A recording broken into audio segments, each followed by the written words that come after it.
खबर है पूरे बिहार से। बिहार विधानसभा चुनाव 2020 के चुनाव परिणाम आ गए हैं। बिहार की जनता का जनादेश एनडीए को दिया है। हालांकि तेजस्वी यादव के नेतृत्व में राष्ट्रीय जनता दल 75 सीटें जीतकर राज्य की सबसे बड़ी पार्टी बनकर उभरी है। 243 सीटों वाली विधानसभा में एनडीए को 125 सीटें के साथ पूर्ण बहुमत मिल गया है। इसमें बीजेपी 74 और जेडीयू 43 सीटें जीतने वाली कामयाब रहे।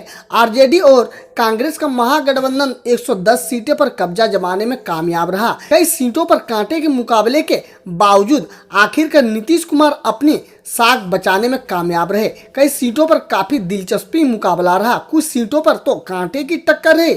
मतों का मार्जिन 200 से भी कम देखा गया।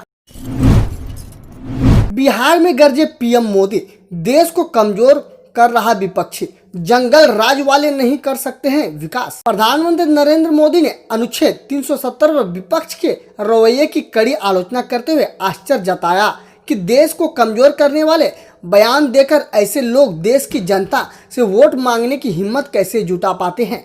बिहार के सासाराम में अपनी पहली चुनावी रैली में प्रधानमंत्री ने कहा कि एक तरफ बिहार के लोग अपने नौजवान को देश की रक्षा के लिए सीमा पर भेजते हैं, दूसरी तरफ विपक्षी ऐसी बातें कर उनकी भावनाओं का अपमान करते हैं। प्रधानमंत्री ने नए कृषि कानून के विरोध को लेकर भी विपक्षी पर कड़ा हमला बोला।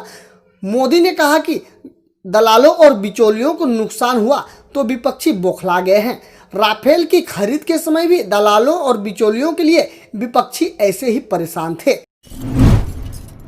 खबर है गया के रोहतास से। सासाराम में नवविवाहिता की ससुराल वालों ने की गला दबाकर हत्या। सास को पुलिस ने किया गिरफ्तार। कोचक थाना क्षेत्र के कुछीला गांव में मंगलवार की रात ससुराल वाले ने एक नवविवाहिता की गला दबाकर हत्या कर दी।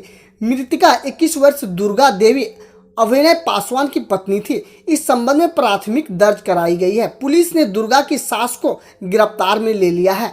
दुर्गा के पिता थाना क्षेत्र के खैरी गांव निवासी गांधी पासवान ने थाना में प्राथमिक दर्ज कराते हुए आरोप लगाया है कि दहेज के लिए पुत्री को प्रताड़ित किया जाता था। गांधी पासवान ने बताया कि दुर्गा की शादी 2019 में अभिनय पासवान से हुई थी।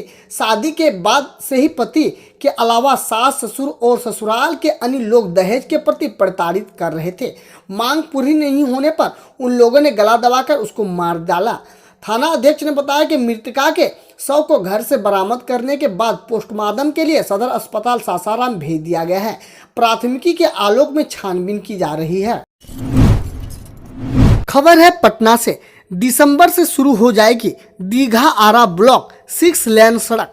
हड़ताली मोड़ पर ओवरब्रिज बनकर तैयार। दीघा आर ब्लॉक सड़क को अब अंतिम रूप देने की कवायद की जा रही है। परियोजना के तहत हड़ताली मोड़ पर ओवरब्रिज तैयार हो गया है। अब इसके अप्रोच पथ को तैयार करने के लिए निर्माण एजेंसी ने अपनी पूरी ताकत झोंक दी है। यह ओवरब्रिज वैली रोड के ऊपर से गुजर रहा है। इसके चलते वैली रोड और आर ब्लॉक दीघा 6 लेन दोनों की सड़कों की यातायात में कोई अवरोध नहीं, एक दूसरे के कारण नहीं आएगा। वैसे भी 6 लेन सड़क पर कभी भी कोई क्रॉसिंग नहीं है। इस सड़क पर वाहन बिना किसी रोड लाइट के निर्बाध चलेंगे। राजधानी की इस महत्वाकांक्षी परियोजना से उत्तर बिहार से आने वाले लोगों को विधानसभा पटना जंक्शन और एयरपोर्ट पहुंचने में काफी सहूलियत होगी। उन्होंने जाम से छुटकारा मिल सकेगा। इसके लिए राजीव नगर शिवपुरी में फ्लाईओवर तैयार हो चुका है। इससे लोग फराटा भर रहे हैं। राज्य सरकार के निर्देश के आलोक में हरियाणा की एजेंसी निर्माण कार्य करा रही है। इसकी निगरानी पथ निर्माण विभाग की agency Bihar state road development corporation limited के अधिकारी कर रहे हैं। दीघा से आर ब्लॉक तक यह 6 लेन सड़क 6.2 किलोमीटर का है। सड़क के दूसरे फेज में दीघा से गंगा पथ में जोड़ने को लेकर कवायद की जा रही है। दीपावली और छठ पर्व को लेकर 2 दर्जन से अधिक ट्रेनों का परिचालन। दिल्ली का महापर्व छठ पूजा के दौरान यात्रियों की सुविधा के लिए पूर्व मध्य रेल क्षेत्राधिकार से 2 दर्जन से अधिक पूजा स्पेशल ट्रेनों का परिचालन किया जा रहा है। पूर्व मध्य रेल के CPRO राजेश कुमार ने बताया कि जरूरत के अनुसार और स्पेशल ट्रेन का परिचालन किया जाएगा। रेलवे की पूरी कोशिश है कि जो भी यात्री इन त्योहारों में अपने घर आना चाहते हैं उन्हें किसी तरह की असुविधा नहीं हो। बताया कि ये सभी स्पेशल ट्रेन पूर्णतः आरक्षित हैं। ट्रैफिक नियम के उल्लंघन पर ऑन द स्पॉट कटेगा ई चालान, वसूली भी होगी। सूचना तकनीकी का डिजिटल उपयोग परिवहन विभाग भी करेगा।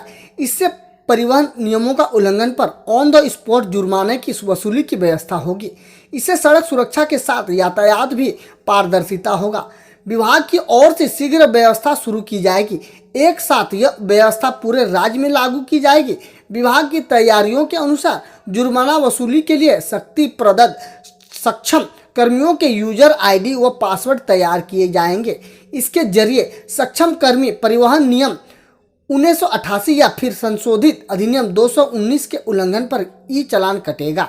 वाहन चालान की राशि वसूली के लिए भी सक्षम होगा। यह सब डिजिटल फॉर्म में होंगे। NIC के द्वारा विकसित की जा चुकी सॉफ्टवेयर परिवहन विभाग के अधिकारी जानकारी के मुताबिक विभाग की ओर से NIC के द्वारा विशेष सॉफ्टवेयर विकसित की गई है। इसका मोबाइल एप्लीकेशन भी तैयार किया गया है। इसके लिए विभाग की ओर से शक्ति प्रदत्त कर्मी को विभागीय सिम कार्ड व मेमोरी कार्ड उपलब्ध कराए जाएंगे। यह कार्ड खास होंगे। इसके जरिए विभाग शक्ति प्रदत्त कर्मी के भी एक्टिविटी पर निगरानी कर सकेंगे। वसूली की गई राशि उसी दिन बैंक खाते में जमा काटना होगा। प्रदत्त अधिकारी दैनिक तौर पर चालान के द्वारा प्राप्त की गई राशि को संबंधित जिला परिवहन कार्यालय के अधिकृत बैंक खाते में राशि जमा करेंगे। ऑनलाइन वसूली की गई राशि कटौती के साथ ही स्वतः जमा कर ली जाएगी। हम रोज ऐसे ही न्यूज लाते रहेंगे। तो यदि आपने अभी तक क्लीन न्यूज को सब्सक्राइब नहीं किया है तो पहले फटाफट सब्सक्राइब कर लें, साथ ही बेल आइकन को दबा दें ताकि कोई अपडेट मिस ना हो।